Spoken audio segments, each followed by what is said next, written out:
Bonjour, bonsoir mes frères et sœurs, que la paix et la grâce de Dieu soient avec vous tous. Bienvenue dans cette émission spéciale ce 31 décembre 2024. Nous allons passer du temps ensemble, spécialement dans la parole de Dieu. Et sans plus tarder, nous allons vous présenter le thème que nous allons partager avec vous. Aujourd'hui, c'est 31 décembre 2024. Nous sommes à la fin de cette année, de l'année de 2024, et nous allons rentrer dans l'année 2025. Mais juste avant, je voulais présenter au peuple de Dieu un dernier message, les mots de fin d'année et du nouvel an. Le thème que nous allons considérer ce soir est la peur pour effrayer. La peur pour effrayer, c'est ce thème que nous allons considérer ensemble. Et le texte que nous allons considérer ensemble ce soir se trouve dans Exode chapitre 32, versets 15 à 35. Exode chapitre 32, versets 15 à 35. La peur peut conduire à la désobéissance. La peur peut conduire à la désobéissance. C'est pourquoi dans la traversée pour cette année, nous avons choisi, ou poussé par l'Esprit, de vous parler de la peur. Et de la peur, parce que nous ne sommes pas en train de vous faire peur, non, de vous entraîner dans la peur non plus, mais c'est ça l'Esprit de Dieu m'a confié. L'Esprit de Dieu m'a confié de vous parler de la peur. Et le thème, c'est la peur pour effrayer. Nous allons rentrer dans une nouvelle année. Qu'est-ce qui nous attend dans la nouvelle année? Le plus souvent, on dit que seul Dieu sait. Dieu seul le sait. Mais nous aussi, qui avons l'Esprit de Dieu en nous, nous pouvons anticiper quelque chose dans le futur. C'est ça d'ailleurs. Le rôle des prophètes, Dieu peut quand même communiquer avec les prophètes pour les avertir, pour les aviser de ce qui va se passer ou de ce qui va arriver bientôt. Nous allons considérer des exemples bibliques pour vous parler de la peur. Et c'est pour cela que nous avons choisi le texte de l'Exode chapitre 32 verset 15 à 35 où Aaron Aaron avait entraîné Israël dans la distraction. Aaron avait entraîné Israël dans la distraction. Alors, je vous avise d'avance que pour l'année de 2025, que le monde va et certains hommes politiques, certains événements politiques vont entraîner le monde dans ce qu'on appelle la distraction. On va créer des événements pour distraire le monde. Alors, l'Esprit de Dieu, par le truchement de mon organe ce soir, vais-vous mettre en garde contre cette distraction que le monde va occasionner pendant l'année de 2025 qui va arriver. Mais dans l'exemple de Aaron, nous nous trouvons face à un dilemme. Dans l'exemple de Aaron, dans l'Exode chapitre 32, versets 15 à 35, nous nous trouvons dans un dilemme. Moïse, qui est délégué par Dieu à aller vers son peuple, les Israélites, pour les sortir d'Égypte et confronter Pharaon. Moïse avait été mandaté par Dieu pour aller vers Israël et vers le peuple de Dieu. Les Israélites est confrontés et Pharaon. Et nous disons que nous sommes en face d'un dilemme, et aussi nous avons en face de Aaron, et Aaron qui est délégué par Satan à aller vers le peuple de Dieu pour le contraindre de retourner en Égypte et confronter Moïse. Et le dilemme, c'est que Moïse a été délégué par Dieu pour aller vers Israël, vers son peuple, les Israélites, et confronter Pharaon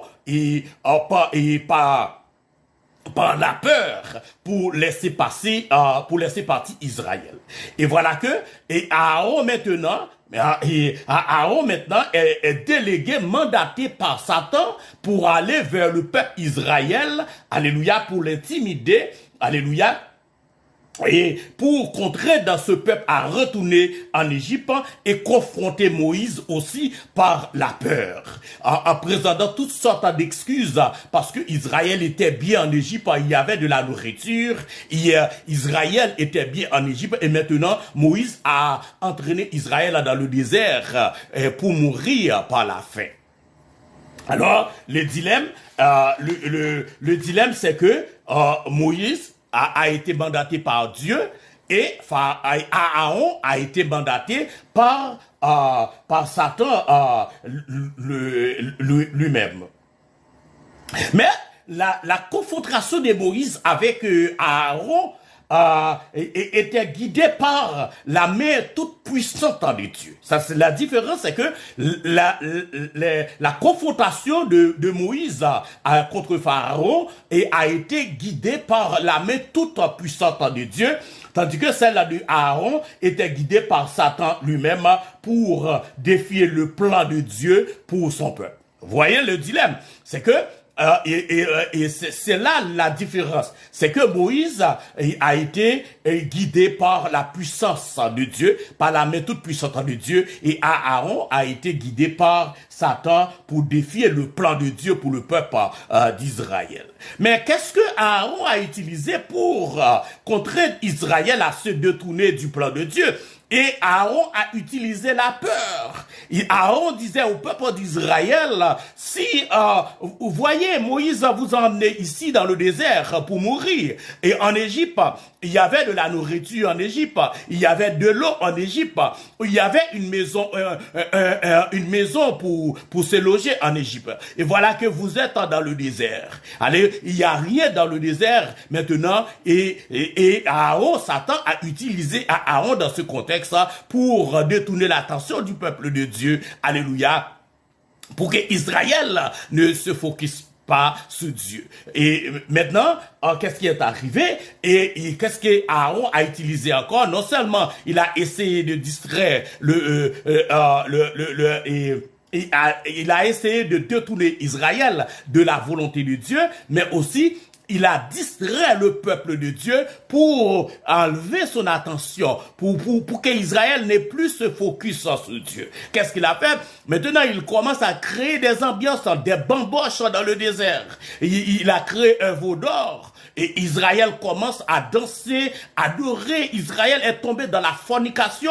Israël est tombé dans l'adultère. Israël est tombé dans toutes sortes de péchés. Alléluia, vous voyez, Aaron a distrait le peuple de Dieu pour détourner l'attention du peuple de Dieu sur le plan que Dieu lui-même avait fixé pour ce peuple. Alors, je voudrais vous dire que pour l'année 2025, que on va essayer de distraire le monde par toutes sortes de sujets. Vous voyez, on va essayer de distraire le monde par des grands événements, des événements politiques, des événements économiques et des hommes politiques qui vont attirer l'attention du monde entier sur eux-mêmes pour que le monde se concentre sur eux-mêmes, pour que le monde ne se focus pas sur ce qui est nécessaire.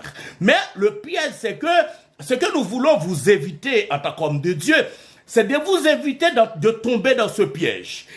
Ok? Parce que lorsque le monde va essayer de vous attirer dans la distraction, alléluia, vous allez être distrait par les événements du monde en 2025, vous comme chrétiens, comme croyants, qu'est-ce que vous allez faire, vous? Alléluia, vous ne devez pas vous laisser entraîner dans cette voie-là. Et c'est pas seulement à Aaron que Satan a essayé de détourner l'attention, de distraire et d'utiliser la peur pour empêcher le plan de Dieu de s'accomplir. Nous avons vu dans le jardin Gethsémane, Satan a essayé d'effrayer Jésus dans le jardin Gethsémane pour que Jésus n'accomplisse pas le plan de Dieu. Alléluia. Il a essayé de distraire Jésus en disant, Seigneur, s'il était possible d'éloigner de moi, Seigneur,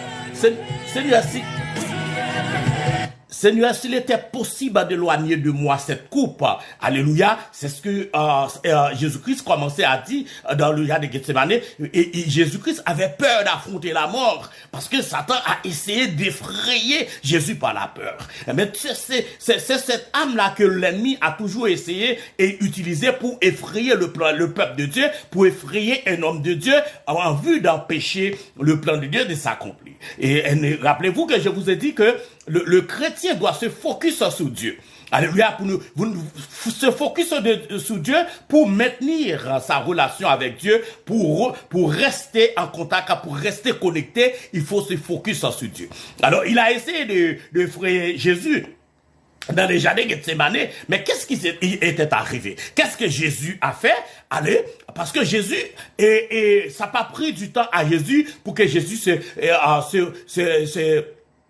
se référer à ce qu'on appelle un renouvellement de l'esprit. C'est le renouvellement de l'esprit qui a sauvé Jésus. Jésus dit non, mais non, toutefois, non pas ce que je veux, mais ce que tu veux toi-même, Seigneur. Ça, c'était un renouvellement de l'esprit qui a replacé Jésus, et alléluia, à être focus sur Dieu.